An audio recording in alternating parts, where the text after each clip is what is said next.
último dia do 13º Fórum Nacional Oncoguia. Confesso que já estou triste e vou sentir falta de vocês. Mas vamos lá, que bom que vocês estão aqui. Sejam bem-vindos. Hoje, vamos nos aprofundar nos desafios da saúde suplementar e discutir o que realmente importa para o paciente, além de conhecer o nosso compromisso pelo diagnóstico precoce do câncer. Bom, imagino que você já baixou o app, já está se comunicando lá dentro e até já fez amigos por lá. Se não, dá tempo ainda. Você já foi olhar os estandes e biblioteca virtual de conteúdos? E para lembrar, ao longo das mesas de debate, vocês podem mandar perguntas para os nossos palestrantes através do aplicativo. Lembrando também que a avaliação do evento também está disponível na plataforma e aplicativo. Participem! Queremos ouvir vocês!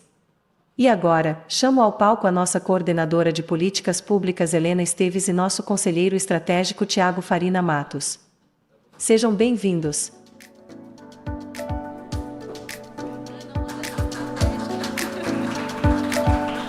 Bom dia, gente, bom dia. A gente esqueceu de avisar a Ana que a gente decidiu aqui mudar um pouquinho a estratégia, tá, gente? Então, bom dia, né? Espero que vocês estejam gostando da nossa assistente virtual.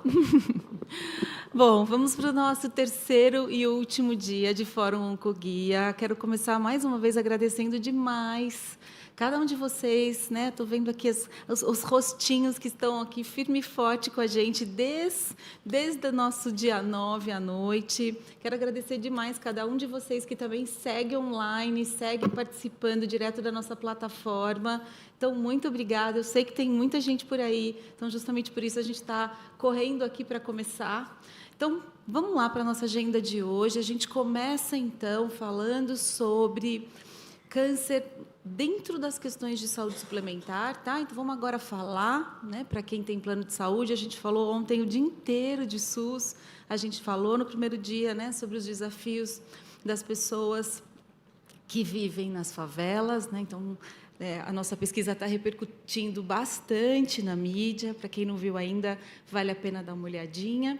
E, então, a gente começa, então, hoje com saúde suplementar. A gente tem uma segunda mesa super interessante, onde a gente vai falar sobre o que é valor em saúde, né? E eu acho que isso é bacana, porque é um espaço onde a gente consegue entender direitinho como é que a gente garante que o que importa para o paciente, né, o dado de qualidade de vida, o dado de desfecho clínico, como é que esse dado tem que ser reportado para a gente ajudar, coletando de forma adequada em momentos de contribuição, né? Então, nos momentos de consulta pública, nos momentos de participação, de audiência pública, como é que, de verdade, essa organização deste dado, do que importa para o paciente, pode ser reportado? Tá? Então, é um pouco disso que a gente fala na segunda mesa. E, à tarde, a gente vem com as nossas duas mesas que encerram o fórum, que é uma conversa, primeiro com os nossos pacientes, né, trazendo a voz, trazendo as prioridades, trazendo reflexões, e o lançamento do nosso compromisso pela detecção precoce do câncer no Brasil, que, com muita satisfação, eu conto para vocês que a gente vai ter aqui presente 8 sociedades médicas de especialidade que, junto com a gente, vêm discutindo, né, o que é que a gente tem que fazer para a gente garantir que o câncer seja descoberto nas fases mais iniciais no Brasil. Então, tudo isso ainda, né, para a nossa agenda de hoje. Muito obrigada, né, pela presença. Quero já começar, né, acho que numa fala de agradecimento e de despedida, né, mas eu quero já começar agradecendo demais os nossos parceiros, né, os nossos patrocinadores, a cada ONG, né, que também ajudou a ampliar o alcance da nossa divulgação, e, sem dúvida nenhuma, toda a nossa equipe que está trabalhando muito para garantir que tudo isso que vocês estão vendo aqui aconteça da melhor maneira possível. Então, já quero passar a palavra para você, Tiago Farina, nosso conselheiro de advocacy estratégico, para começar a nossa mesa de saúde suplementar. Bem-vindo. Obrigado, Lu. Bom dia a todos. Eu acho que, antes da gente começar essa mesa, eu queria só passar alguns recados. A gente está num ano especial, porque é um ano de Conferência Nacional de Saúde. Não sei se todos conhecem, mas o nosso modelo brasileiro de fazer controle social, né, envolve tanto a a idealização dos conselhos de saúde, nacional, estaduais, municipal, e a cada 4 anos acontece um grande evento em que se discute quais vão ser os encaminhamentos prioritários para as políticas de saúde. Esse ano vai acontecer a Conferência Nacional de Saúde, e houve uma inovação, né? A gente está realizando uma série de conferências livres. Várias instituições estão realizando conferências livres, são pequenos eventos que servem para gerar massa crítica para levar delegados à Conferência Nacional. E eu queria só citar aqui algumas conferências que vão acontecer ao longo desse mês, para que vocês possam acompanhar, e está tudo vinculado com os assuntos que a gente está discutindo aqui. Então, no dia 15/5, a gente vai ter uma conferência livre promovida pelo Oncoguia, às 18h30. Também no dia 15, a SBOC vai realizar uma conferência livre às 18 horas. No dia 18/5, a FEMAMA vai realizar às 16 horas. Dia 19/5, a Frente Paliativistas realizar uma conferência, um período bastante longo, vai ser muito interessante, que é das 13 às 18 horas. E o TJCC no dia 25/5, das 15 às 18 horas. Então, acompanhem, é virtual, tem espaço para debate, acho que vai ser uma oportunidade da gente poder evoluir nas discussões que estamos fazendo aqui no fórum. Saúde suplementar a gente fala, né, muito o Brasil é um país que acaba tendo, talvez, essa dicotomia, né? Muita gente que depende única e exclusivamente do SUS, e muitas pessoas que não deixam de usar o SUS, mas que têm planos de saúde e esperam, principalmente em quesito assistência, que a saúde suplementar dê conta dos seus problemas. Grande parte da população, na verdade, a maioria da população, praticamente 80%, depende única e exclusivamente do SUS. Só que esses 20 e poucos % que dependem da saúde suplementar não é um número nada desprezível. A gente está falando de uma população aí de 50 milhões de pessoas, praticamente a população da Espanha inteira, 4,5 vezes o tamanho da população de Portugal. Então, é muita gente, né? A gente está falando de uma quantidade de pessoas que realmente apostam a sua vida num modelo de assistência, que é esse sistema da saúde suplementar, e a gente precisa discutir essa questão também. O Oncoguia vem discutindo saúde suplementar desde que ele nasceu, praticamente. Talvez a primeira grande iniciativa de advocacy que a gente aprendeu muito foi uma iniciativa que envolveu a cobertura de antineoplásicos orais pelo sistema de saúde suplementar, né? Mais ou menos o Oncoguia nasceu em 2009, 2010, 2011, a gente já começou a trabalhar isso. A gente entendeu ali, foi aprendendo como é que o sistema funciona, como é que o sistema é aprimorado.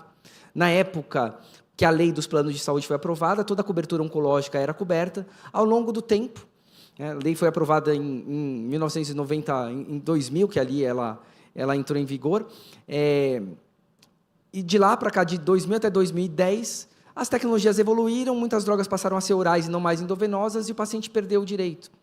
E a gente foi fazendo um trabalho para poder garantir que os planos cobrissem, e isso aconteceu, foi efetivado em 2013, com uma lei que alterou a lei dos planos de saúde para obrigar a cobertura dos antineoplásicos orais de uso domiciliar.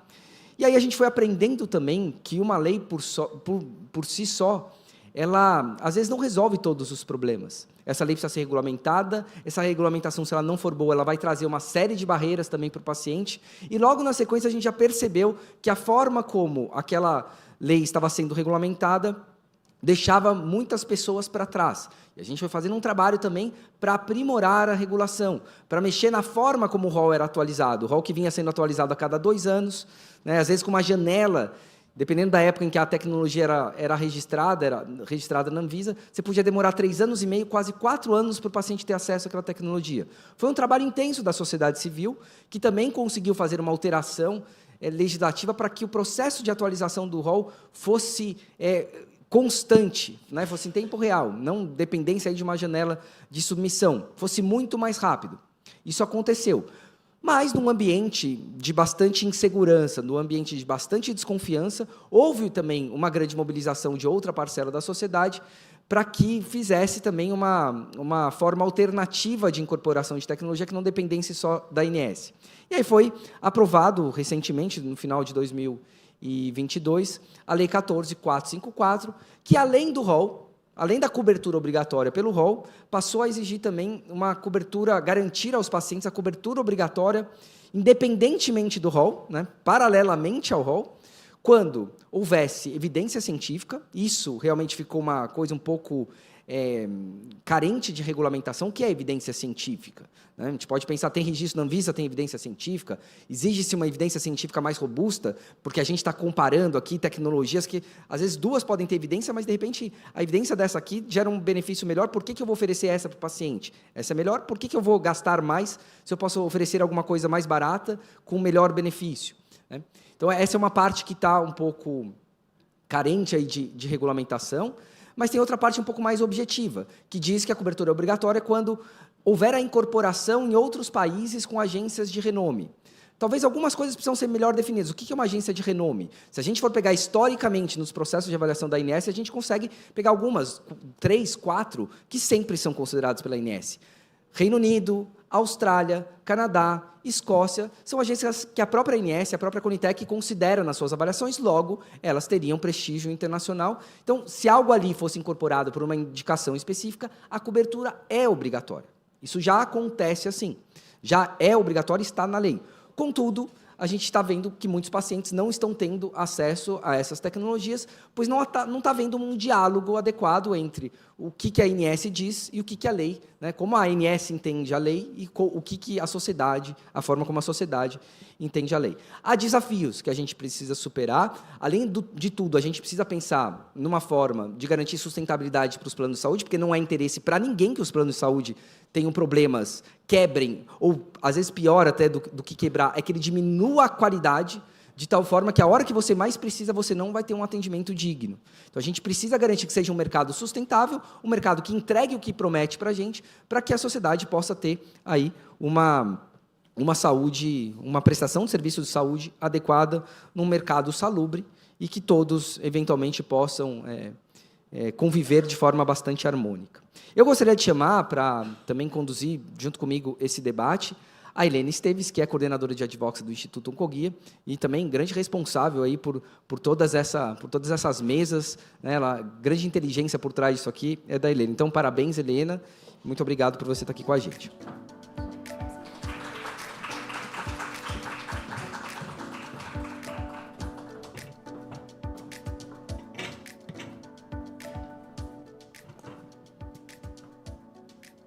Bom dia, gente. Bom dia para quem está virtual com a gente também. Vou chamar aqui para a gente compor essa nossa primeira mesa, que acho que está bem recheada e vai nos ajudar a discutir um pouquinho desse cenário que está tão complexo hoje em dia da saúde suplementar. Então, vão estar aqui com a gente na mesa o professor Daniel Wang, que é doutor em Direito e mestre em Filosofia e Políticas Públicas pela London School of Economics. Ele é professor da FGV, vem apresentar um estudo aqui com a gente. Bom dia, bem-vindo. Vem também para cá a Marina de Almeida Magalhães, que é advogada e mestre em Ciências de Saúde Coletiva, e ela vem aqui representando o Instituto Brasileiro de Defesa do Consumidor, o IDEC.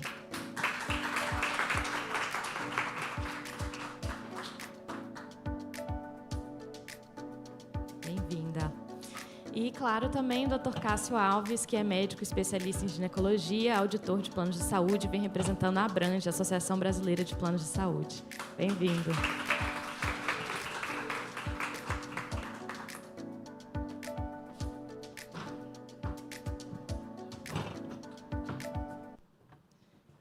Gente, obrigada pela presença, obrigada por estarem aqui. Vamos dar um minutinho ali. Obrigada. Vamos começar, então, com a apresentação. O professor Daniel Wang liderou aí um estudo sobre judicialização na saúde suplementar e vai apresentar aqui para a gente para instigar essa nossa discussão, então. Por favor, fique à vontade. Posso falar daqui? Olá, muito bom dia. Eu peço licença para falar em pé, porque como vou apresentar alguns gráficos, acho que é mais fácil se eu conseguir me movimentar. Eu queria primeiro cumprimentar meus companheiros de mesa. Eu quero agradecer demais o convite para participar desse evento. Eu me sinto realmente muito honrado pela oportunidade de apresentar o meu trabalho aqui. E eu queria falar que esse é um trabalho que ele foi realizado por uma equipe grande de pesquisadores, pesquisadoras, sem os quais esse trabalho ele não seria possível. Então, eu quero prestar minha homenagem a toda a equipe de pesquisa. O que motivou esse trabalho? Bom, a gente tinha, hoje, uma hipótese de que aquilo que a gente chama de judicialização da saúde, na verdade, é um conjunto de vários fenômenos diferentes sob o mesmo rótulo.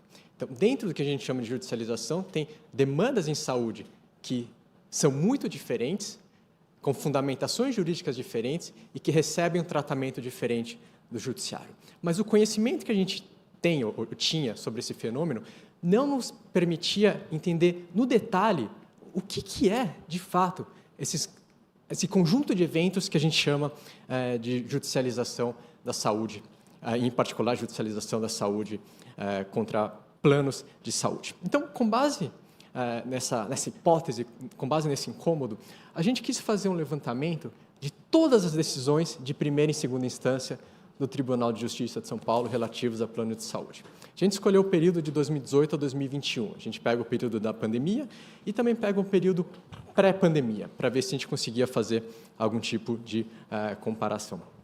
Bom, a gente, buscando ser exaustivo, a gente queria pegar tudo o que havia sobre ações contra planos de saúde. E a gente, então, criou um robô para puxar para a gente todas as decisões que continham algumas palavras-chave relativos ao setor. Então, plano de saúde, saúde suplementar, operadoras de plano de saúde. E esse robô, então, puxava para a gente e criou um banco de dados para a gente de mais ou menos 205 mil decisões nesses 4 anos. Bom, tendo essas 205 mil decisões, o passo seguinte era classificar para analisar. A gente não tinha como ler 205 mil decisões para classificar.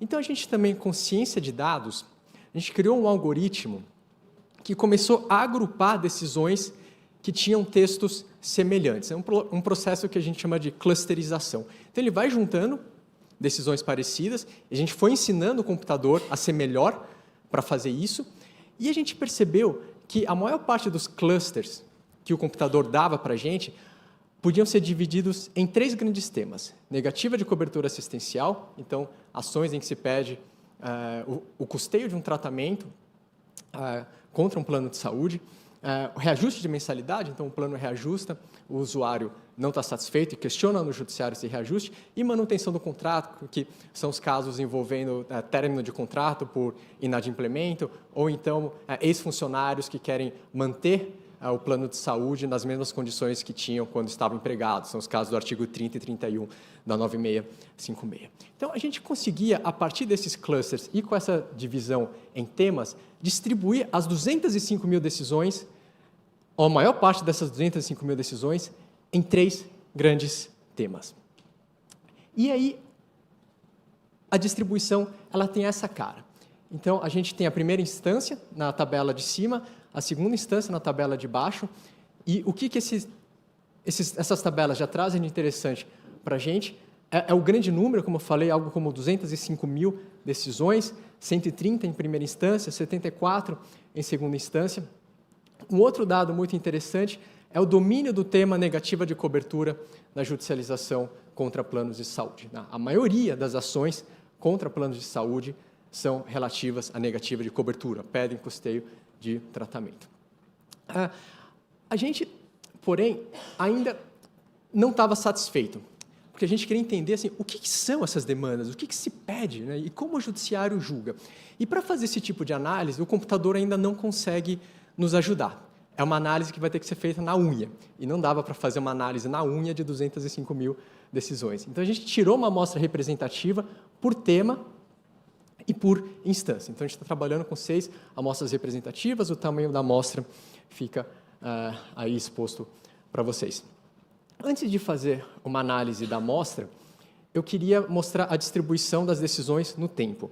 Eu sei que o primeiro dado que vai atrair o olhar de vocês é a queda em decisões liminares em primeira instância. Eu peço para levarem esse dado com muita cautela, tá bom? Essa pesquisa ela tem algumas limitações, a principal delas é que a gente teve uma dificuldade para coletar decisões liminares. A gente criou um método para coletar decisões liminares, porque a gente não conseguia fazer isso diretamente do sistema do Tribunal de Justiça de São Paulo. Esse método, ele trouxe muitos dados para a gente, mas a gente sabe que as liminares, sobretudo em 2020 e 2021, estão subnotificadas no nosso banco de dados. Então, essa queda eu não sei se ela existe de verdade ou se simplesmente é um efeito da subnotificação. Então, eu peço para não darem muito peso para esse dado de liminar de primeira instância, mas os outros 3 gráficos eu confio neles. Primeira instância em sentença, o que a gente vê de muito interessante? Primeiro é o domínio do tema cobertura sobre todos os outros. A gente vê durante o período de 2018 a 2021 uma certa estabilidade no número de decisões e em outros temas relacionados a contrato, reajuste ou outros, uma certa tendência de queda. Na segunda instância, a gente vê também ou uma tendência de queda, ou uma certa estabilidade em matéria de contrato, reajuste e outros, né, tudo aquilo que não entrou nessas 3 categorias que a gente determinou, mas a gente vê um certo crescimento em cobertura. Esse crescimento foi pequeno em 2020, mas ele cresce bastante em 2021.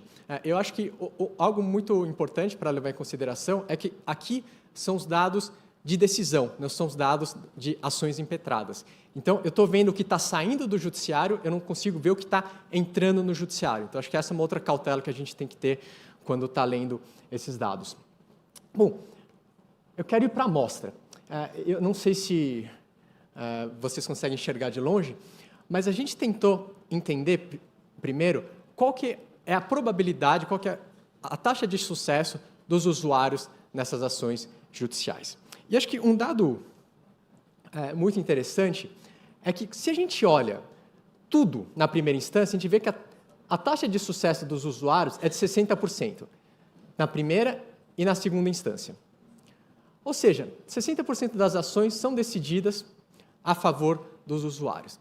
Eu acho que esse é um dado interessante, mas a grande força do nosso trabalho é a capacidade de quebrar esse dado de acordo com temas. E a gente começa a ver algumas diferenças importantes. Então, por exemplo, em matéria de negativa de cobertura, a taxa de sucesso ela é de quase 80%, tanto na primeira quanto na segunda instância.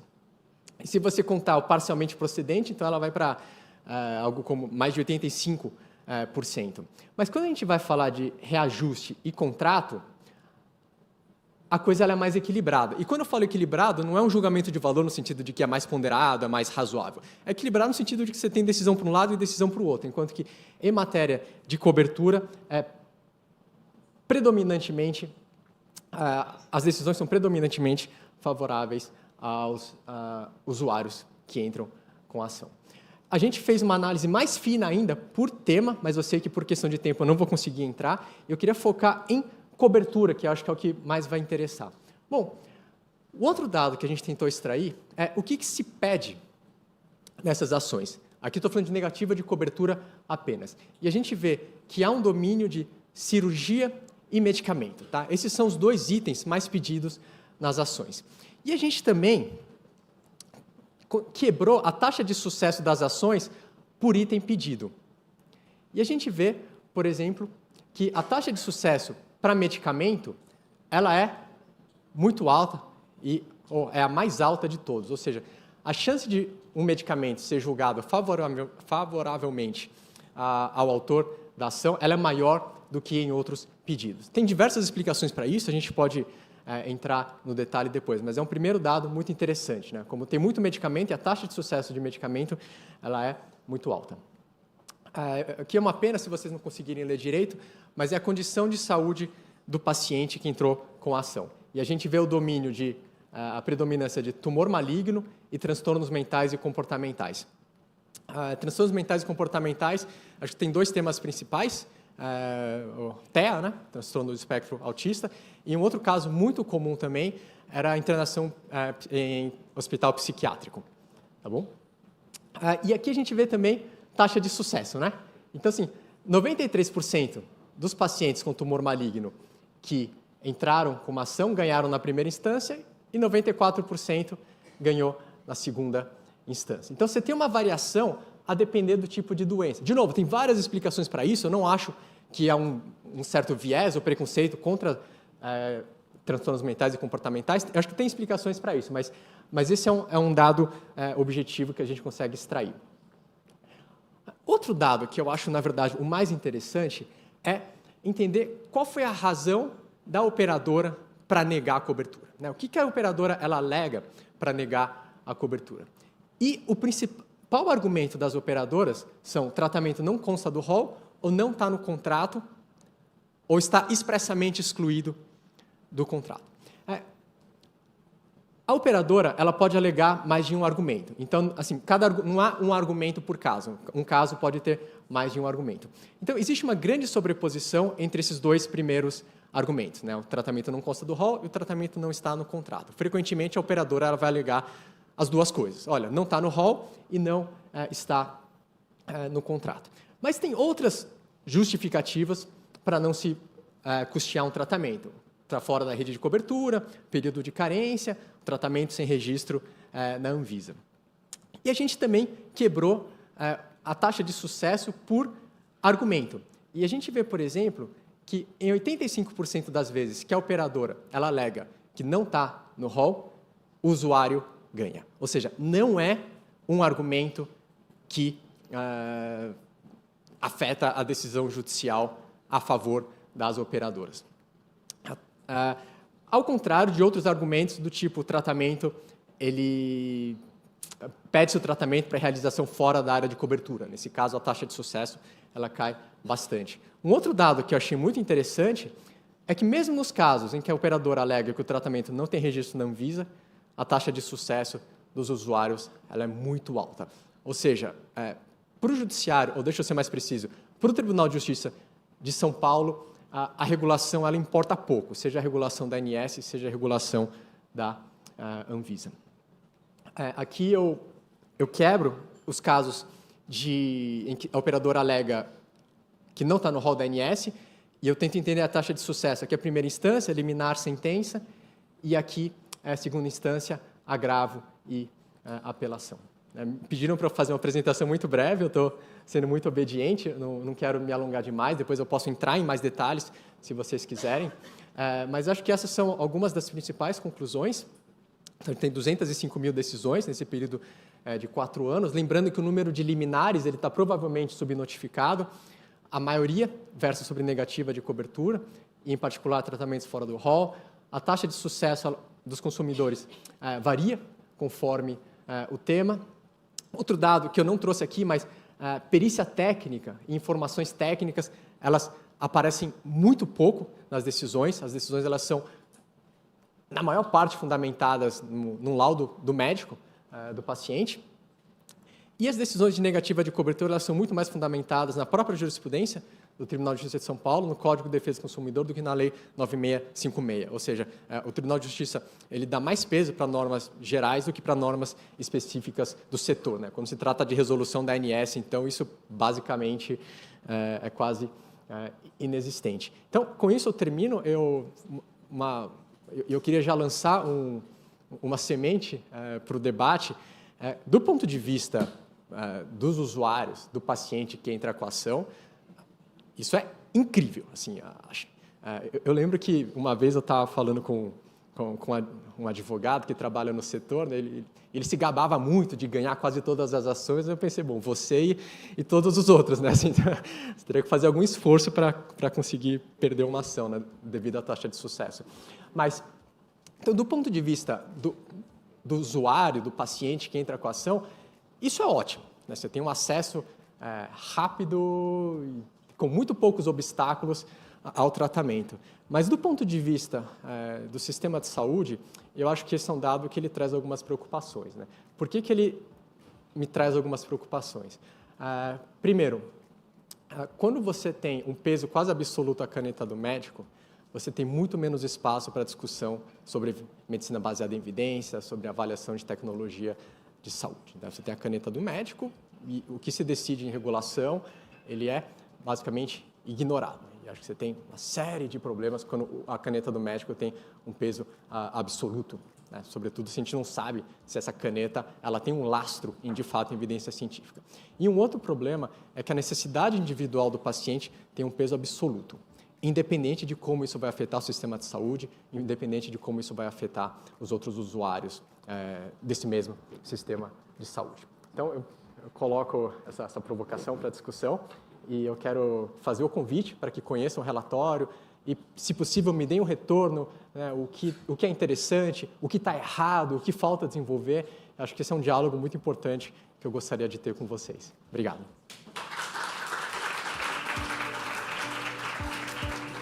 Muito obrigada. Queria convidar nossos convidados de volta aqui à mesa para a gente passar. Acho que assim, tem muitas coisas muito interessantes. Acho que um comentário muito importante que você fez na sua apresentação, né? De olha como a justiça, né? Enfim, quando a gente está olhando para essas ações, a regulação não tá tendo um peso tão grande, né? A gente, tanto na Anvisa quanto na ANS, a gente quer fortalecer esses processos, né? Acho que a nossa grande missão e que a gente tem trabalhado muito é para que a gente fortaleça, para que a gente confie nesses processos, para que o paciente não precise chegar à justiça, né? Então, acho que é um ponto muito legal que você trouxe na sua apresentação e que traz muita coisa para a gente discutir aqui. Queria passar primeiro para a Marina para ouvir primeiras impressões e um comentário geral também, né, de como o IDEC tem visto, o IDEC sempre muito atuante também nas questões de saúde suplementar, né, sempre atuando ali. A gente está com algumas discussões a nível do Supremo também, né, em relação à saúde suplementar. Então, queria um comentário inicial seu, por favor, Marina. Ah, você trouxe a apresentação? Por favor, por favor. Claro, claro.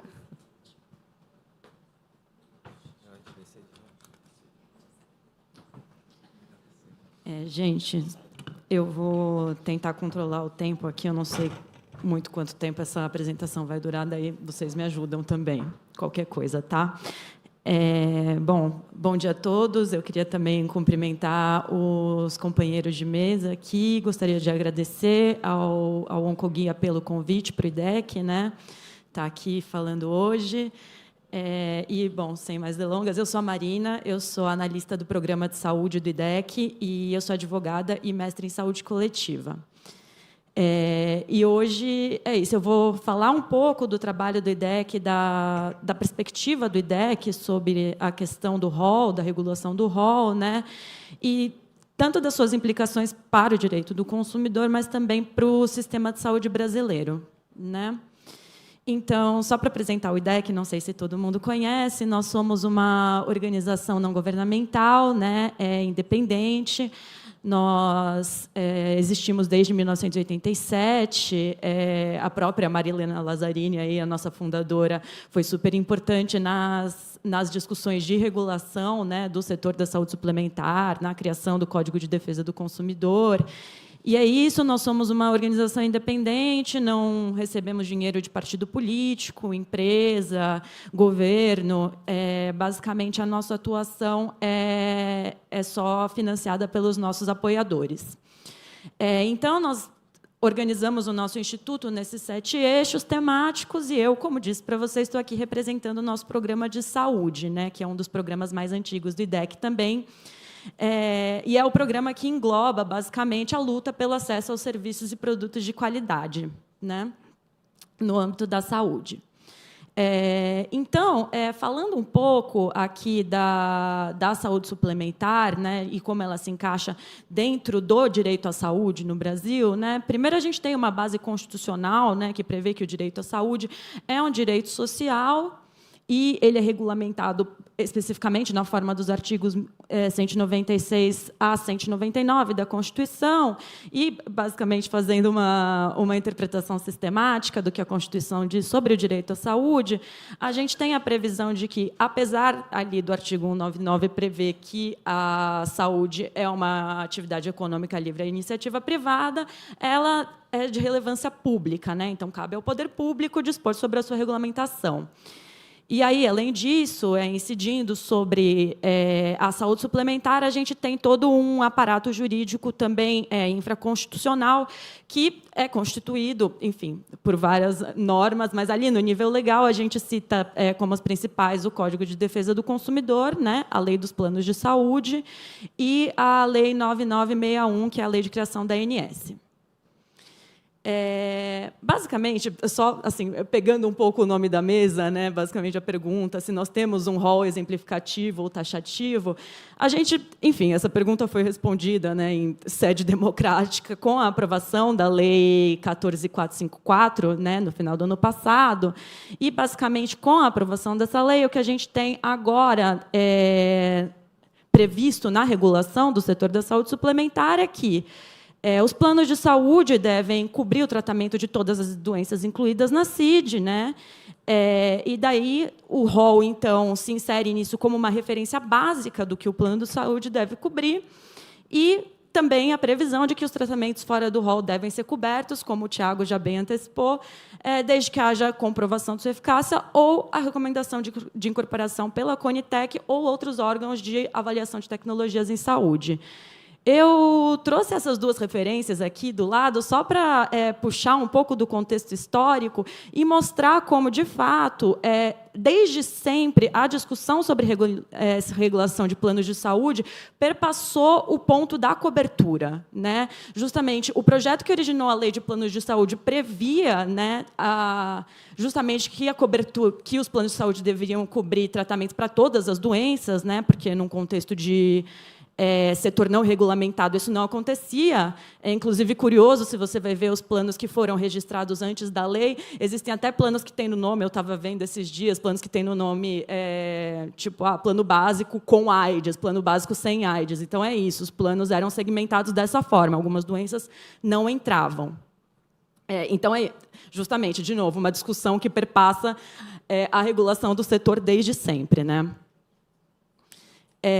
e aí, enfim, uma vez, também como o Tiago bem pontuou, uma vez que a gente tem a aprovação da Lei 14.545, sobram algumas questões regulatórias, né? Então, seja a fixação de parâmetros para a comprovação de eficácia, os fluxos administrativos de validação, né, e referenciamento de pacientes, né, antes da aprovação, de fato, do tratamento, e também o ponto de que, de novo, como o Tiago bem pontuou, as decisões de agências estrangeiras de avaliação de tecnologia em saúde, elas são necessariamente determinadas pelo sistema de saúde em que elas estão inseridas, né? Então, se a gente está tomando como referência uma decisão de um órgão dentro do NHS da Inglaterra, a gente está considerando um sistema de saúde que é, de fato, universal. O SUS também se pretende, mas é um sistema de saúde que cobre 90% da população, no caso deles, né? Então, as implicações de uma transposição desse tipo de decisão para o sistema de saúde brasileiro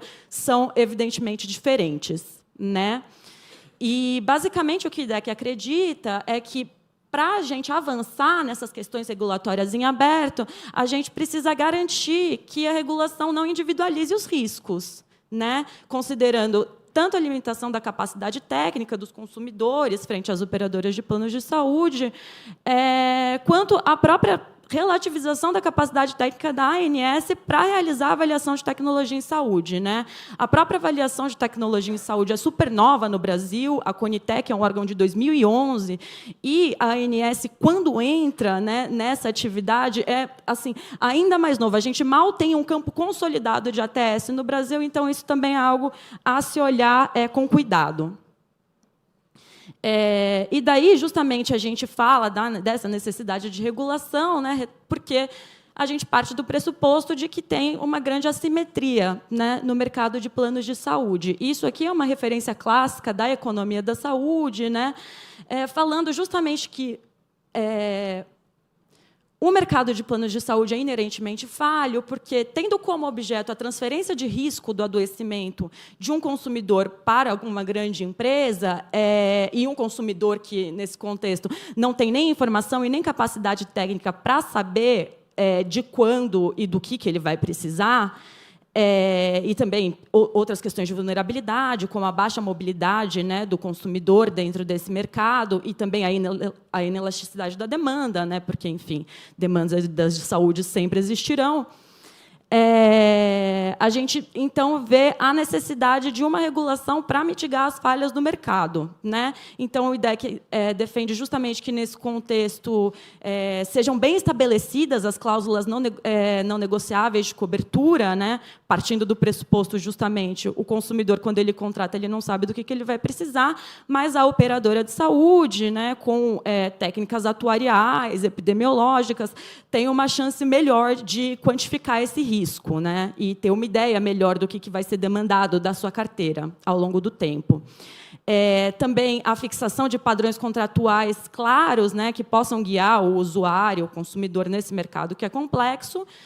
E, nos casos de cobertura, mecanismos que permitam que a cobertura do contrato seja adaptável ao longo do tempo, né? Então, essa ideia, eu contratei o plano de saúde hoje, se eu tiver câncer daqui a 5 anos, eu quero poder ter acesso a um tratamento que não é o tratamento de 5 anos atrás, quando eu contratei.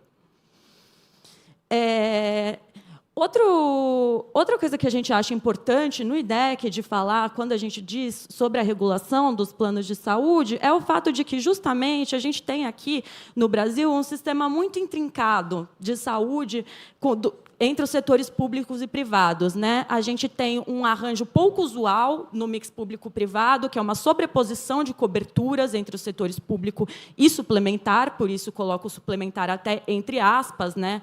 A definição do setor suplementar pela OCDE é diferente do que a gente tem aqui. E, justamente, por a gente ter, como o setor público, um sistema único, universal e gratuito, são muitas as possibilidades de socialização dos riscos, né? Então, esse perigo de que o setor privado acabe tornando públicos os riscos de atuação econômica de, enfim, um setor, de novo, privado, né? E, enfim, também, o último ponto, a gente tem uma competição por recursos, né, em um mesmo sistema. O que gera problemas também, que tem relação com essa socialização de riscos. Aí, aqui, uma outra aspa aqui, falando sobre o contexto, de novo, da regulação do setor de planos de saúde, lá em 98, né? Essa ideia de que já naquela época tinha uma crítica consolidada, né, uma prática das operadoras transferirem os pacientes ao SUS. Por isso, inclusive, que a gente teve a implementação do mecanismo de ressarcimento ao SUS, né, porque o que se verificava era um financiamento cruzado do SUS para o setor privado. Só para ilustrar isso aqui, essa ideia de que tudo o que acontece no setor privado acaba resvalando no setor público, eu trouxe aqui só o dado do percentual de gasto tributário em saúde, né? Ou seja, aquilo que o governo dá em subsídio fiscal para o setor privado de saúde. Aqui eu estou enfatizando só a coluna do imposto de renda das pessoas físicas, porque é aí que sai a dedução dos planos de saúde, né? A gente vê que tem uma trajetória descendente entre 2003 e 2015, mas, de qualquer forma, continua sendo uma parcela muito relevante, né, do gasto tributário em saúde e que chega a aí 11 bilhões, né, 11 bilhões e meio de reais em 2015. E aqui, olhando especificamente dentro desses 36%, dentro desses 12 bilhões, quando a gente vê a composição do gasto tributário, a gente vê justamente que a maior parte dele, enfim, dentro do imposto de renda, vem dos planos de saúde, né? Então, justamente, os subsídios, né, que os usuários de planos de saúde recebem no imposto de renda, né, a restituição. E a gente vê justamente que, nesse caso, os planos de saúde aumentam a sua participação nos gastos tributários do imposto de renda, né, nesse período aqui considerado. Agora, falando da judicialização, para conversar também com a apresentação do professor Daniel, basicamente, a gente tem essa pesquisa um pouco antiga já, do CNJ, né, que fala enfim, desse grande fenômeno que é a judicialização da saúde como um todo, né, não só da saúde suplementar. Isso, entre 2008 e 2017, essa pesquisa acha que foram 500 mil processos de primeira instância e 277 mil processos de segunda instância.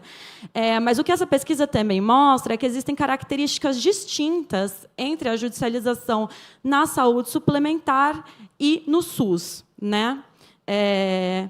E aí, eu aproveito para trazer aqui, daí não enquanto IDEC, enquanto pesquisadora, eu faço parte do grupo de estudos sobre planos de saúde lá da Faculdade de Medicina da USP, e a gente tem também uma linha de pesquisa parecida com a do professor Daniel sobre judicialização da saúde suplementar, né?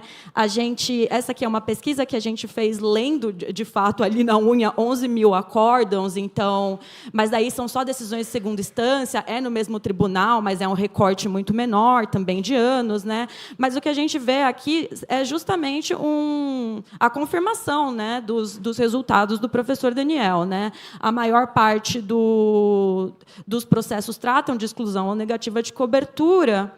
E aí, quando a gente vai ver as categorias desses tratamentos, aqui a gente vê um pouquinho de diferença, né, dos resultados das duas pesquisas, mas nada de muito relevante, tem a ver mais com os agrupamentos diferentes das categorias que a gente usou.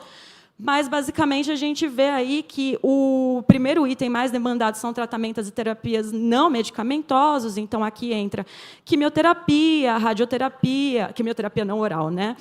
Radioterapia, cirurgias e também, enfim, psicólogo, né? Fisioterapia, etc. Em segundo lugar, a gente tem as internações e só em terceiro lugar aí a gente tem os tratamentos medicamentosos. É interessante, inclusive, enfatizar isso, porque muitas vezes, quando a gente pensa RO, a gente pensa necessariamente medicamento, né? E isso não necessariamente é o caso, em termos de como se manifesta na judicialização, eu quero dizer. E aí, eu acho que, para falar um pouco entre a comunicação entre a judicialização na saúde suplementar e na incorporação de tecnologias, eu acho que é importante ter um pouco essa noção sistêmica, né, de como as duas coisas conversam. A gente tem o dado de que, a partir da entrada de uma determinada tecnologia do mercado, elas praticamente todas vão se disseminar, né? A gente não vê muito o fenômeno de novas tecnologias deixarem de ser usadas, né? Então, elas se disseminam, ainda que em velocidades distintas. E aí existe uma tendência de incorporação, né, no sistema de saúde da maior parte dessas tecnologias. E a gente tem também o dado de que as políticas de controle de uso têm um baixo impacto na mitigação da velocidade de difusão dessas tecnologias dentro do sistema de saúde. Eu trago aqui, do lado, um dado de um artigo que eu escrevi com uma colega lá também, do grupo de estudos, que traz dados daquela nossa pesquisa com 11 mil acórdãos, falando especificamente de demandas por quimioterápicos, né? Então, a gente analisou as demandas dos 10 quimioterápicos mais demandados dentro desse conjunto de 11 mil acórdãos, e o que a gente viu, a gente separou as demandas por momento de ajuizamento, e o que a gente vê é que, para a maior parte desses quimioterápicos, o ajuizamento da demanda se dá entre o registro da Anvisa e a incorporação pela ANS, ou mesmo a gente tem uma judicialização muito significativa após a incorporação dos medicamentos pela ANS, né? Então, isso joga luz um pouco nos problemas no fenômeno, né, da judicialização, na verdade, porque não necessariamente a judicialização é só pela incorporação de tecnologias, mas ela também tem a ver com a forma como essa incorporação se dá e com as barreiras de acesso, né, que são implementadas a partir da incorporação. E eu acho que isso é interessante, porque nós do IDEC propomos muito que a judicialização seja interpretada como um sintoma, né? Não como um problema em si. Eu já vou acabar, eu só quero terminar o raciocínio, só para falar um pouco dessa ideia de judicialização como sintoma. Aqui eu trago alguns dados da saúde suplementar, né? Aqui também para fazer uma reflexão mais sistêmica sobre o que a judicialização significa no setor da saúde suplementar. Aqui eu trago alguns dados, né? A gente tem atualmente a maior cobertura da população por planos de saúde, né, na série histórica. A gente tem 50 milhões de consumidores, um mercado altamente concentrado, né, são 685 operadoras ativas, mas 18 delas concentram mais de 50% do mercado. E aqui a gente vê, nessa curva, aqui nesse gráfico, a gente vê ali nas bolinhas, que é o número de beneficiários, a gente tem uma variação, mas a variação de número de beneficiários não chega nem perto de ser tão drástica quanto a variação tanto nas receitas quanto nas despesas do setor, né? Eu acho que isso é importante que se diga, porque a gente tem um fenômeno mundial de aumento dos preços na saúde, né? A gente tem uma inflação médica mundial muito grave. Isso é um problema não só do Brasil, em vários outros lugares. E daí a gente tem, né, saiu muito na mídia recentemente, a questão dos resultados operacionais das operadoras terem sido negativos nesse ano. Enfim, no resultado líquido, a gente ainda fica no 0 a 0, mas a gente tem aqui a curva de evolução desses resultados. Então, de fato, a gente está vendo uma curva descendente, né, no setor. Aqui as curvas de sinistralidade, de novo, curvas ascendentes aqui, né, cada barrinha representa um ano. Aqui essa barrinha laranja representa 2022. Em 2022, no quarto trimestre acumulado, a gente chega em 87% de sinistralidade. Então, essa ideia de aumento das despesas assistenciais, né? Mas daí, aqui, na verdade, só para ilustrar que a gente tem, mais do que uma variação de preço mesmo, né, das tecnologias assistenciais, que a gente tem, ao que tudo indica, aqui, mais demanda, na verdade. Né? Essa é a curva da variação de custos médicos hospitalares. A gente vê aqui que a gente tem uma grande baixa na demanda, isso muito puxado pela retenção de demanda causada pela pandemia aqui entre 2020 e 2021. E aqui, olhando especificamente as categorias de tratamento que mais interessam para a gente, quando a gente fala de incorporação na saúde suplementar, primeiro os exames, né? O que a gente vê aqui, decompondo a evolução do preço dos exames, é que hoje em dia, os exames são muito mais relevantes na despesa dos planos, porque a gente tem um aumento da frequência de utilização, né? Não tanto uma variação de custo médio, mas um aumento do uso mesmo dos planos de saúde. Aqui, as terapias, mesma coisa, custo médio até descendente, e mais frequência de utilização ascendente. Né? Então, eu trouxe esses dados aqui, na verdade, só para concluir um raciocínio que é o seguinte: nós do IDEC entendemos que, existindo esse problema sistêmico de aumento de preços no setor da saúde suplementar, é preciso pensar em outras saídas que não sejam reverter os resultados do setor contra o consumidor. Né? E eu digo isso particularmente falando das despesas assistenciais, porque a gente ainda tem pouca transparência no setor sobre sobre a composição dessas despesas mesmo, sobre a evolução do uso, né, dos planos de saúde. Mas isso é para dizer que, basicamente, ao que tudo indica, o setor está mal porque as pessoas estão usando, não quero dizer muito, porque as pessoas podem usar, mas porque as pessoas estão usando mais. Né? Não necessariamente tem a ver com a incorporação de novas tecnologias. Então, talvez seja um momento de, no setor, a gente começar a pensar mais sistemicamente em custos mesmo de tecnologia, né? Colocar as operadoras nessa discussão do porquê que as tecnologias custam, quanto elas custam, né? Ao invés de só repassar para o consumidor, restringir acesso para o consumidor. Isso, gente. Obrigada, Marina. Desculpa passar o tempo, viu? Por favor. Obrigada, Marina. E acho que você trouxe 2 comentários assim muito interessantes na sua apresentação. Primeiro, né, e acho que todo mundo vai concordar que a judicialização é um sintoma, né, e a gente está sentindo esse sintoma muito forte. Por isso, inclusive, a mesa aqui, né, o como a gente pode fazer, porque acho que a judicialização, todo mundo concorda também que é algo que a gente não quer, né, no mundo ideal, e se tudo der certo, a gente caminha eventualmente para isso. O paciente não precisa recorrer à justiça, a gente não precisa chegar nesse tipo de embate. Então, como a gente consegue fazer para os processos anteriores a isso também funcionarem da melhor forma, que ninguém se sinta lesado, né, nem de um lado nem do outro.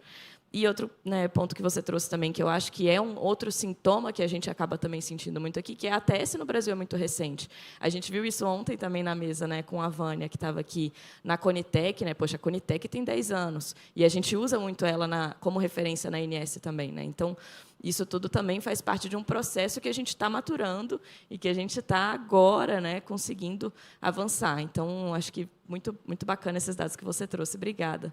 E aí queria ouvir o Cássio também, por favor, sobre, né, tantos elementos que estão aqui, como vocês têm visto também todo esse cenário que tem mudado tanto, né, da saúde suplementar. Por favor, Cássio. Bom dia. Estão me escutando? Bom dia. Inicialmente, bom dia a todas e a todos. Né? Inicialmente, eu quero agradecer a Luciana, a Helena, o Tiago, a Oncoguia pelo convite. Tá? Agradecer antecipadamente aqui os meus colegas de mesa pelo debate que vai se seguir. Tá? Eu entendi que era um debate, eu não trouxe a apresentação, mas se vocês me derem um tempinho, eu gostaria de falar. Tá? Inicialmente, me apresentando. Tá? Eu sou Cássio, eu sou médico, atuo na área de oncoginecologia e mastologia. Tá? Eu sou formado na Faculdade de Medicina da USP. Estou superintendente médico da Abrange, que é a Associação Brasileira de Planos de Saúde. Tá? Ela representa 140 associados, tá? 90% deles pequenos e médios associados, tá? No interior do Brasil, em todos os estados, e pequenas e médias empresas. Tá? Assim, é uma breve apresentação, são mais ou menos 20 milhões de usuários nesses planos. Tá? E eu vou falar um pouquinho do rol. Tá? Eu sou membro titular também do CoSaúde. Tá? O Tiago fez uma breve apresentação, tá? Gostei bastante do resumo que você fez, Tiago.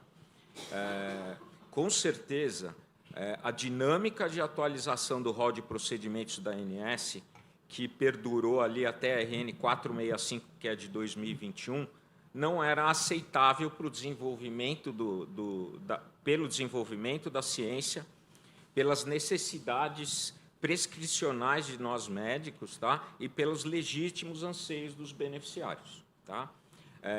Antes, o rol era atualizado a cada 2 anos, tá? Então, era a RN 439, que foi em 2018, a 465 e 21. Demorou mais tempo ainda, e esse tempo a mais, que foi, muito provavelmente pela pandemia, aumentou muito a pressão social legítima. Tá? Por mudanças nesse rito de 2 anos, que não era mais aceitável e nem para nenhum dos stakeholders, tá? Envolvidos no processo. A partir daí, a gente teve a RN 470, tá? Que mudou o rito de incorporação do rol para uma avaliação, para uma submissão, uma análise e uma incorporação contínua. A gente teve nesse meio do caminho a MP 1067, tá? Fez com que os planos de saúde incorporassem da Conitec o que foi aprovado.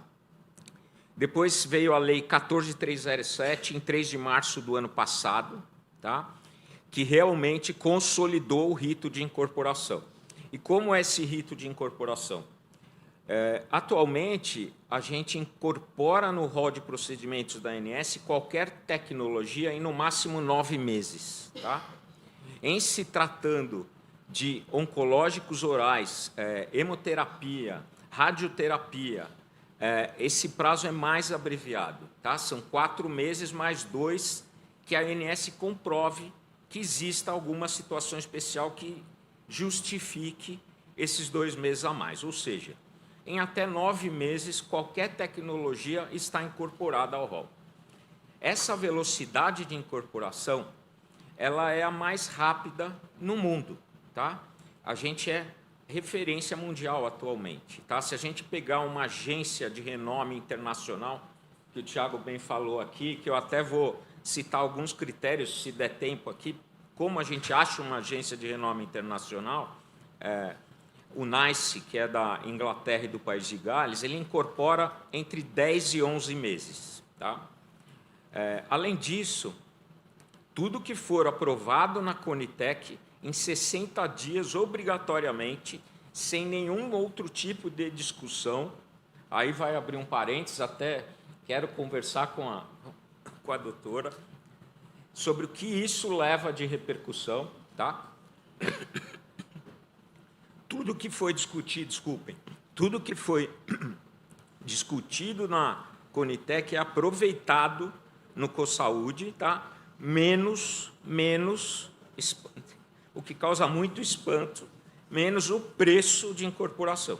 Tá? Se a gente entender que para você fazer uma incorporação segura, você precisa seguir critérios de medicina baseada em evidência, estendendo a saúde baseada em evidência e a critérios básicos de avaliação de tecnologia em saúde, não dá para entender por que se incorpora na saúde suplementar todas as características do que foi incorporado na Conitec, menos o preço. tá? Não dá.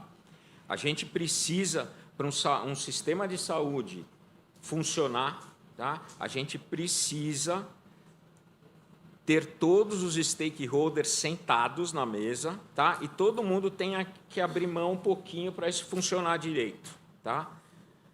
Todos.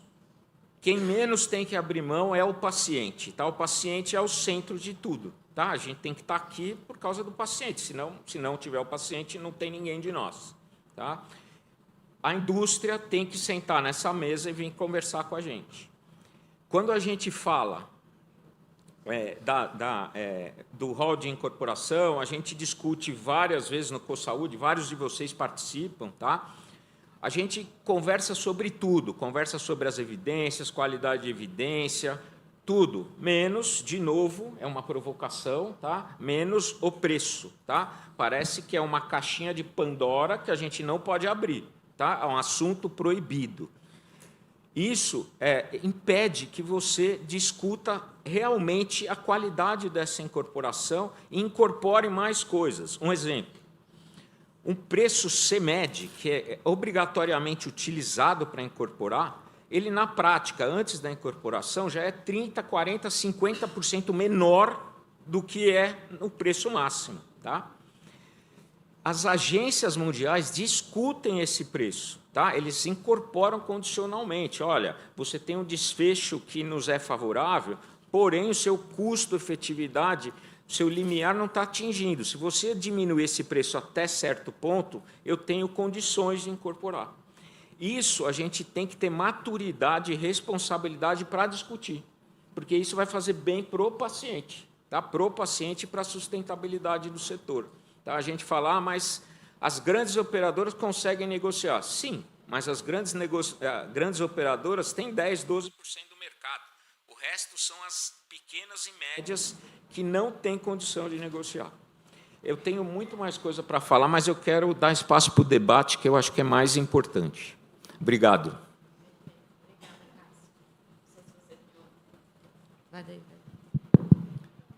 Quer falar? Bom, primeiro eu queria parabenizar Cássio, Marina, Daniel pela apresentação. Eu vou começar até pelo Daniel, que eu acho que o interessante desses estudos é que ele permite fazer uma série de análises, né, contextuais, e eu fico tentando correlacionar com também, sei lá, tudo que a gente tem aprendido, né, nesse relacionamento e na participação no processo de avaliação de tecnologia, sobretudo na ANS, e me chama a atenção, né, até alguns dados, por exemplo, quando envolve tumor, 94% das decisões são favoráveis, 2% são parcialmente favoráveis. Eu até imagino que esse parcialmente favoráveis, o paciente ganhou a ação, mas perdeu, sei lá, indenização por dano moral, talvez algum detalhe. Então, 96% é praticamente favorável, imagino. E claro, para o paciente, dá uma certa segurança saber que o judiciário tem esse lado, mas é aquilo que você estava falando, né, que o incrível mesmo para o paciente é nem precisar entrar com a ação. Isso seria o ideal, né? Ele ter acesso àquilo que lhe foi prescrito. Do ponto de vista do paciente, não estou fazendo uma avaliação aqui da tecnologia, se ela era mais pertinente ou menos pertinente, se ela era custo-efetiva ou não. Mas, para quem está vivendo na pele aquilo ali, receber uma prescrição do médico que confia é aquilo que... Né, falando aqui, especialmente no câncer, uma doença que você não tem muita chance de ficar testando coisas, de tempo para ver se vai melhorar sozinho, né? Então, acaba sendo um acalento. Agora, é de fato um sintoma. E olhando em perspectiva, o que para mim traz muito também essa pesquisa, Daniel, é a falta de credibilidade que a ANS tem. Então, quando a gente vê que o judiciário praticamente despreza o rol da ANS, eu sinto que seria muito saudável para o sistema se esse tipo de informação provocasse uma reflexão na agência de, espera aí, o judiciário está desprezando o que eu tenho decidido. A população, isso é óbvio que é um ciclo, não sei quem força mais, se é o judiciário ou a população, enfim, mas a população também não confia no que eu estou avaliando o médico também, o sistema não está harmônico, né? E eu fico pensando assim, se a gente usasse essa inteligência de uma forma, talvez, se a gente respeitasse pura e simplesmente o sistema republicano. A ANS tomou uma decisão, criou um modelo regulatório. Esse modelo regulatório está levando muita gente para o judiciário, e o judiciário está dizendo que as pessoas estão certas e a ANS está errada. O certo seria a ANS fazer uma reflexão, olha, respeitando os poderes, eu tenho que melhorar a minha forma de regular. Eu não sinto que isso está acontecendo, eu não sinto que os poderes, hoje, infelizmente, geram esse ciclo de feedback um para o outro e que eles se ajudam. Eu acho que é uma competição entre os poderes. É uma competição de quem vai ter mais poder. Sobretudo quando eu vejo a própria ANS, eu estou falando da ANS aqui, a gente fala isso publicamente, a ANS foi convidada, né? Aqui não é nenhuma crítica pessoal, mas é uma crítica de modelo regulatório que está sendo desenhado, a ponto do assunto ir para o legislativo o tempo inteiro, porque a ANS também não dá uma resposta para a população, né? E é aprovada essa lei, a 14.454, e a ANS não regulamenta, ela não fala nada da lei, ela não fala nada. Está todo mundo perdido, a operadora está perdida, as pessoas que trabalham na ANS cuidam das reclamações, não fazem a mínima ideia do que fazer, chega lá com um documento falando assim, olha, está incorporado no NICE. Assim, eu posso gostar ou não gostar da lei, mas a lei existe, eu não posso achar que a agência tem o direito de desprezar a lei. Ela que entra com uma ação e consiga uma liminar para derrubar a lei, para suspender a lei, etc. Mas a lei existe. Então, já vi paciente, a gente tem conversado, o paciente chega na NIP ali, está no NICE. A NIP da ANS, que é o 0800 da ANS, fala assim, olha, não está no rol, eu só posso dizer o que está no rol, cobertura é o que está no rol. Mas a lei está dizendo que tem cobertura, está no NICE. Aí, que documento que é esse? É um documento que pegou na internet. O cara da ANS, eu até entendo, assim, ele está olhando ali um protocolo que ele tem que seguir. E aquilo ali não está no protocolo. Está todo mundo perdido. Está todo mundo perdido. Eu queria ouvir um pouco de vocês, assim, essa reflexão, o que esses números trazem para a gente poder gerar um ambiente de confiança na sociedade. Será que a gente consegue ter uma ANS com uma percepção da sociedade um pouco mais parecida do que a Anvisa tem? A Anvisa tem seus problemas, mas se a Anvisa diz que uma vacina é ruim, as pessoas não entram com uma ação querendo a vacina russa. Elas falam assim, obrigado, Anvisa, por ter me protegido da vacina russa. Será que a gente consegue pensar num modelo em que a ANS vai ganhar um pouco mais de confiança, talvez não chegue nesse nível, mas um pouco mais de confiança para a sociedade e falar assim, obrigado, ANS, por ter falado não para alguma coisa, porque você me protegeu? Será que a gente consegue chegar nesse estado da arte da regulação na saúde suplementar? E aí, até para ouvir vocês, mas acho que só um ponto que fica muito latente para mim, vendo esses dados que vocês trouxeram, a gente nem está chegando aqui na judicialização de agora, né, com as últimas mudanças no rol, que a gente imagina que vai aumentar ainda mais, porque está com esse cenário em que está todo mundo sem saber o que fazer um pouquinho. Né? Então, só para também trazer ainda mais que provavelmente daqui, sei lá, talvez no próximo fórum a gente já tenha esses dados para trazer da judicialização aumentando, né, na saúde suplementar. Posso? Então, Tiago, vou falar um pouquinho da Lei 14.454, tá? Que é de 21 de setembro do ano passado, se eu não me engano, há 10 dias antes da eleição. Tá? Essa lei, se eu não me engano, no parágrafo 13, tá? Ela coloca, olha, eficácia, prescrição e protocolo de tratamento. Tá? Quando a gente faz isso, avalia eficácia sem evidências científicas robustas, a gente tem 4 problemas que me passam na cabeça agora. Tá? Essa eficácia pode não se reverter em efetividade.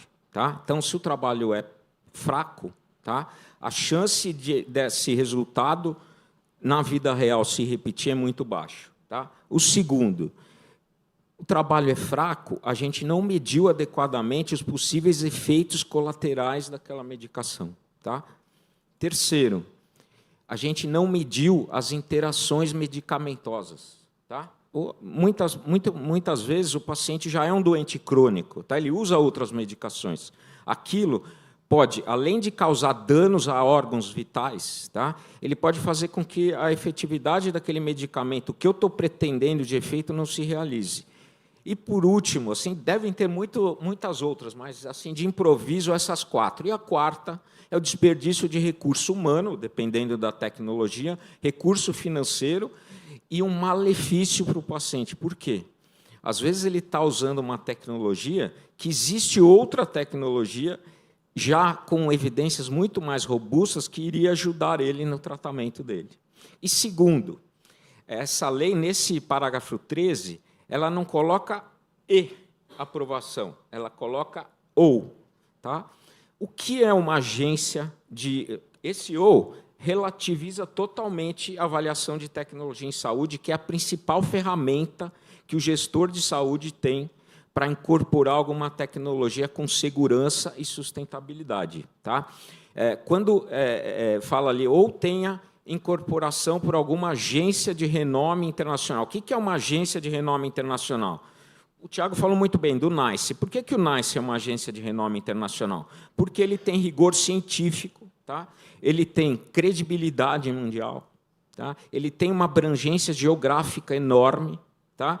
E a gente tem como ver que as incorporações que ele sugere, eles trazem benefícios clínicos. Então, uma agência de renome internacional, apesar da gente não ter um critério único, esses 4 elementos poderiam classificar uma agência como de renome internacional. Tá?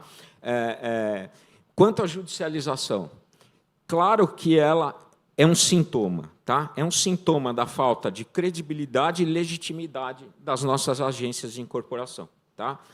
É um sintoma que a gente... cultural também. Tá? É um sintoma cultural. A gente precisa acreditar naquela agência. Se a agência não funciona, temos que reformular. Tá? A gente tem que ter regra. Tá bom?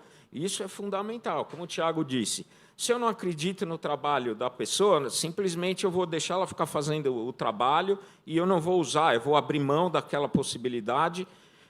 A gente tem que se colocar no lugar do juiz que está lá naquela vara. Né? Como é que ele vai avaliar aquilo? É muito difícil. Tem que se colocar no lugar do paciente e do médico que está atendendo aquele paciente. A gente precisa ter um parâmetro. Tá? A judicialização ela serve também para a gente ver que o sistema de saúde está disfuncional, que o nosso sistema regulatório está ruim, que a gente precisa fazer diagnóstico disso e tratar disso. Eu falo muito, desculpa. Cara, é ótimo o que você falou, porque eu acho que é isso. A judicialização é a pior coisa que o paciente pode... O paciente está desesperado, a última coisa no mundo que ele quer ali é ter que entrar com uma ação judicial. Assim, é um estresse. Assim, eu já passei por isso. Assim, no começo da minha carreira, eu trabalhava com isso. A primeira ação que eu entrei na minha vida foi para minha mãe. Cara, assim, o meu desespero, e o pior é que assim, eu perdi tudo assim, naquela ação. Eu tive que entrar com recurso atrás de recursos. Acho que foi isso até que me fez aprender, né? Porque eu tive que estudar tanto. Mas era um desespero, cara. Ver minha mãe, assim, o que eu ia falar para minha mãe se não... Era a esperança dela. Ela estava 3 dias sem dormir, esperando... O que ela queria, na verdade, saiu da prescrição do médico... Cara, é ter acesso, é acreditar que o sistema está fluindo para ela. O paciente não quer correr uma maratona com obstáculos quando ele descobre que tem um câncer. Ele quer ser cuidado, ele quer saber que o sistema, que ele vai fluir no sistema da forma mais tranquila possível para poder usar toda a sua energia para se cuidar e não para brigar pelos seus direitos, né? Acho que você tocou num ponto importante, queria ouvir vocês dois também. E aí até um ponto, acho que você trouxe antes, né, de poxa, a Anvisa, no geral, pelo menos num senso comum, a gente tem que, é uma agência que a gente está respeitando mais, que a gente confia, já tem um processo, né, mais longo de que a gente confia. Mas o dado que o Daniel está trazendo para a gente aqui, na verdade, não. Né? A gente tem quase, acho que eram 90% das ações que entram ali de uso off-label, de coisas que não estão registradas na Anvisa, estão também sendo dadas. Enfim, as pessoas também estão entrando ali muito com esse ponto. Né? Então, enfim, acho que até você queria fazer um comentário, Daniel, por favor. Poxa, muitas questões interessantes e eu queria que você me avisasse se eu não conseguir cobrir satisfatoriamente todas elas. Né? Acho que o primeiro ponto muito interessante é quando você fala da relação do médico e do paciente, tudo que o paciente quer é que aquela prescrição do médico seja seguida pelo sistema de saúde, que tenha acesso. E eu acho que, assim, do ponto de vista dessa relação médico-paciente, assim, se o paciente confia no médico e tirando os casos de negligência, imperícia, assim, não tem muito o que se falar. Né? Acho que é uma relação de confiança que existe aí. Mas quando se trata de sistema de saúde, aquela decisão clínica ela vai ter um impacto, ela vai criar externalidades, ela vai ter um impacto sobre outros usuários. Né? Existe um custo de oportunidade, existe escassez de recursos. Então, eu acho que o sistema de saúde ele precisa, de alguma forma, regular o que sai daquela... É ato daquela médico prática isso, não é? clínica. Não é uma Oi? regulação do ato médico? Não é nem regulação do ato médico, mas assim, o sistema ele precisa...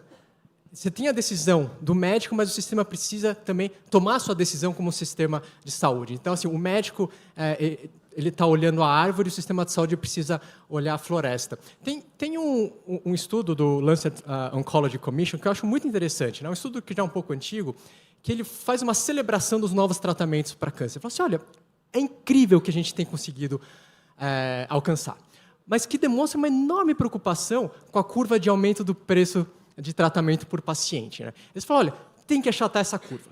Por que tem que achatar essa curva? Porque o preço muito alto significa menos acesso. Então, o sistema de saúde ele precisa ser capaz de equilibrar o atendimento à necessidade do paciente de hoje com o paciente do futuro. E se ele não é capaz de achar esse equilíbrio, se ele não é capaz de achatar essa curva, se essa curva continuar crescendo, isso significa menos acesso para quem está lá na frente, seja um acesso via plano de saúde, seja um acesso via SUS, ou seja um acesso via gasto direto. Então, acho que essa discussão sobre custo, sobre preço, ela precisa acontecer na relação, do ponto de vista do sistema de saúde, ela não pode se terminar, ela não pode se encerrar na prática clínica.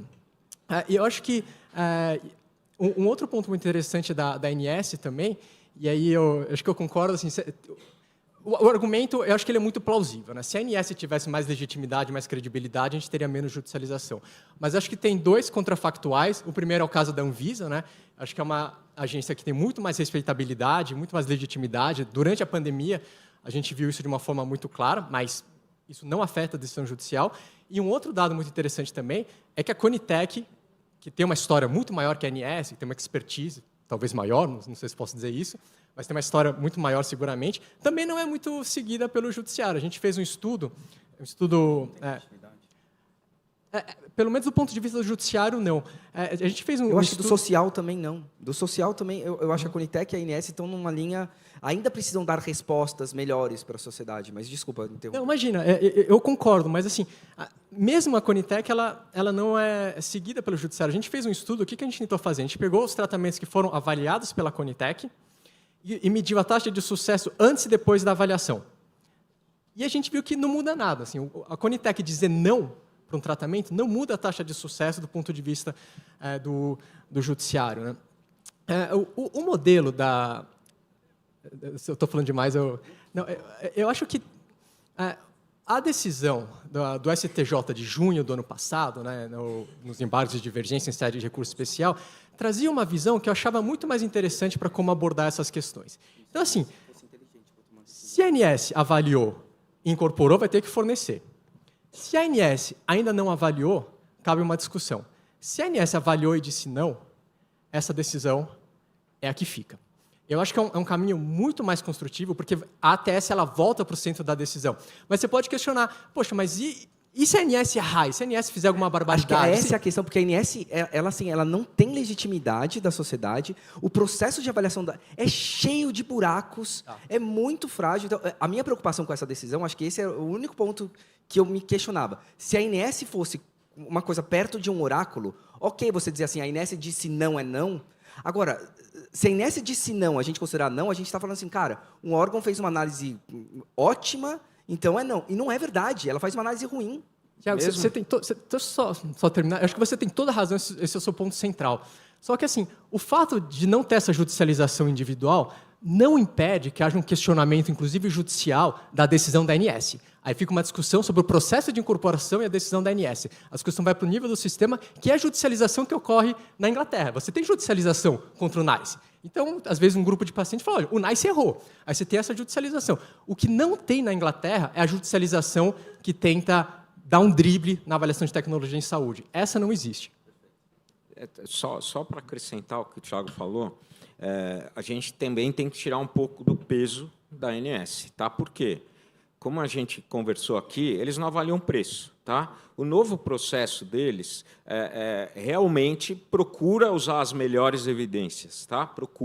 Eles, tecnicamente, cientificamente, procuram fazer o melhor dentro da regra. Tá? É que você finalizar um processo sem custo-efetividade é muito difícil. Tá? Processos de ATS sem custo-efetividade é muito difícil. Eles procuraram manter uma participação social grande. Tá? O CoSaúde tem 42 representantes. Tá? São 6 ligados a planos de saúde, operadoras, e ampla representação social. Tá? É que realmente o processo é limitado. O processo limitado perde credibilidade, perde legitimidade. Eu queria perguntar uma questão relacionada a preço, porque eu acho que esse é um ponto importante, e que, no processo da INS, em especial, toda análise é feita em cima de um preço que não existe, assim, é um preço errado. Então, todo o resto da análise está prejudicado. O impacto econômico, não tem limiar, mas se você quiser ter limiar, também está inflado. E outra, a hora que você incorpora na saúde suplementar, você, pelo menos acho que é algo meio natural, você tira um pouco do poder de barganha da operadora, a hora que você incorpora. Porque, assim, se eu tenho uma única tecnologia, um único fabricante, e o preço máximo dele é X, e está incorporado, você é obrigado a comprar, né? Eu sou fabricante, você é obrigado a comprar de mim, o que vai me estimular a fazer mais barato para você se você é obrigado a comprar de mim de qualquer jeito? Eu acho, e nesse aspecto, eu acho que, assim, a ANS não se esforça. Sei que não cabe à ANS definir o preço, mas cabe a qualquer órgão governamental fazer diálogos interinstitucionais, ali com o CEMED, buscar, por exemplo, um compromisso público, faz um registro em cartório, dizendo assim, olha, o meu preço CEMED é tanto, sei lá, R$1.000, eu me comprometo no mercado privado a não vender por mais do que R$500. A hora que você faz isso, óbvio, eu estou pensando nisso, se der certo até juridicamente, o Daniel pode me ajudar, isso teria que ser um compromisso que até se for para o CAD vai condenar a empresa caso ela não cumpra, né, essa determinação. Isso eu acho que ajudaria o processo a ter mais lastro, porque hoje, assim, toda análise que eu faço de impacto é uma análise ficcional, assim, não é a verdade. Então, eu estou trabalhando com informações erradas e dando respostas para a sociedade de uma forma errada. E eu queria depois ouvir também da Marina, porque é outra questão que vocês falam muito de preço justo, né, de medicamentos. Eu acho que um ponto, a gente não vai conseguir evoluir para além de um limite se a gente não estressar ao máximo essa questão do preço justo. Como que você vê, Marina, essa discussão que vocês trazem de preço justo? Eu tenho um pouco de dificuldade, eu quero aprender mais, quero estudar mais sobre isso. Como que eu acho preço justo? Porque eu não tenho muitas informações, assim, falta transparência nesse processo para eu saber o que é um preço justo. Porque eu também não acho que é justo para todo mundo, né? Se uma empresa me falar assim, Tiago, não dá para eu fazer abaixo disso, porque vai ter... Eu quero dar o direito de me convencerem de que o preço é justo, por parte da indústria também, né? Mas como que você vê essa discussão incluída num processo de avaliação de tecnologia? Assim, você acha possível a gente evoluir nessa discussão para trazer um preço justo e que esse preço justo seja usado no processo da forma mais transparente possível?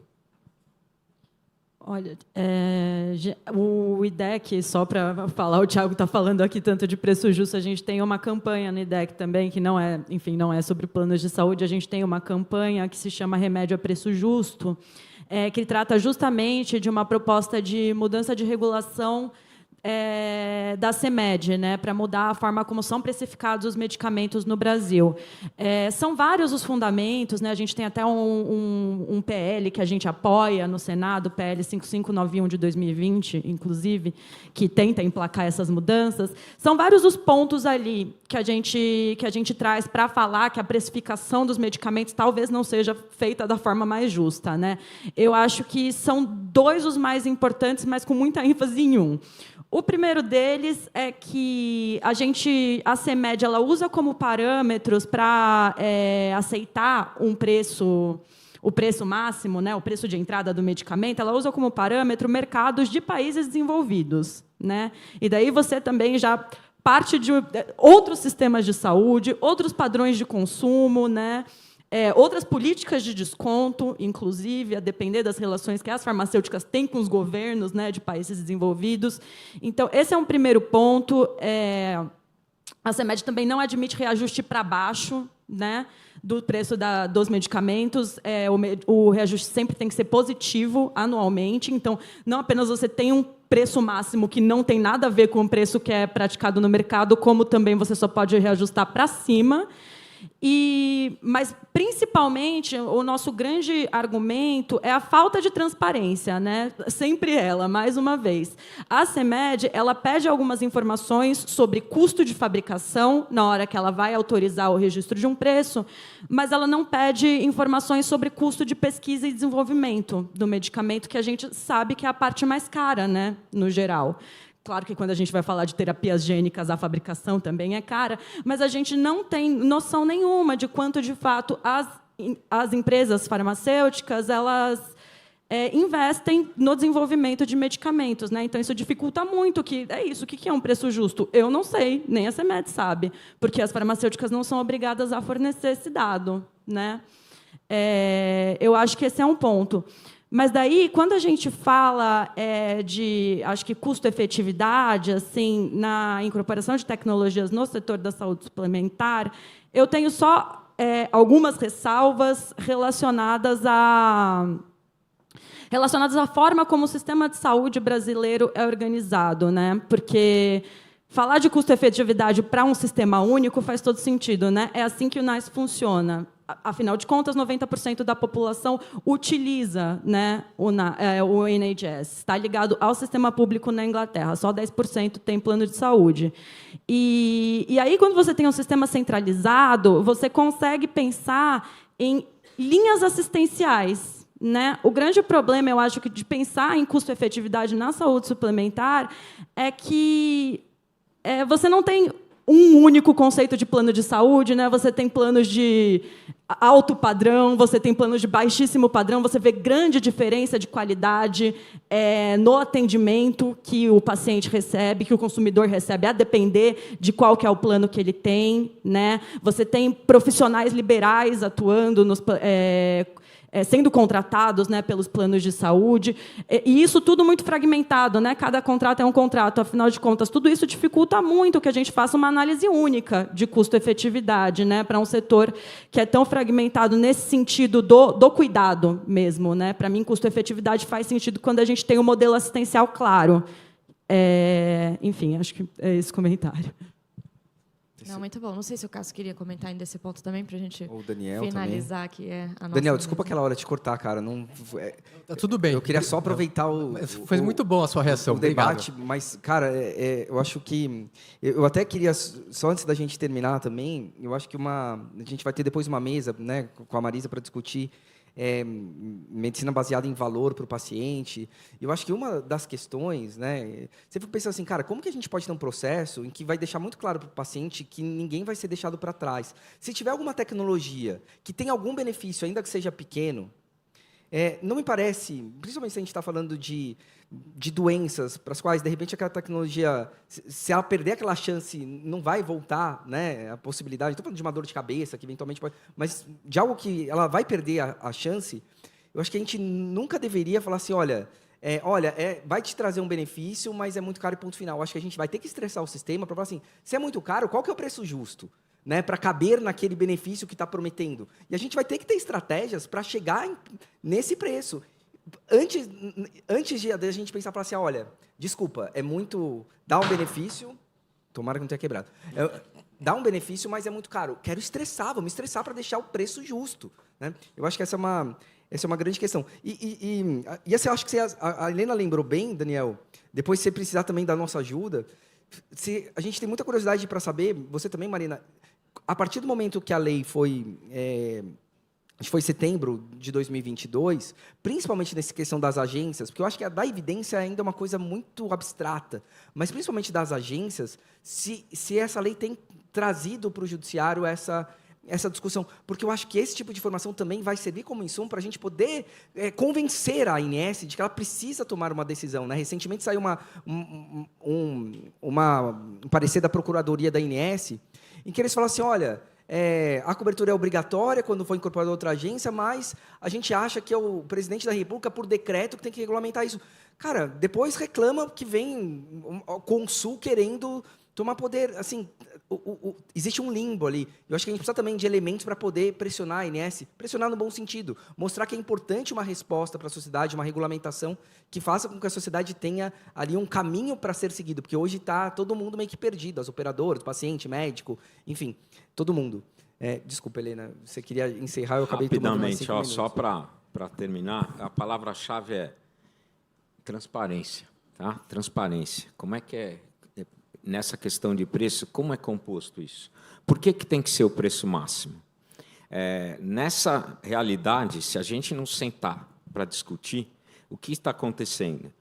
Aumentando a inequidade. Tá? Está aumentando a inequidade. Tá? Como o Tiago disse, está ficando muita gente para trás.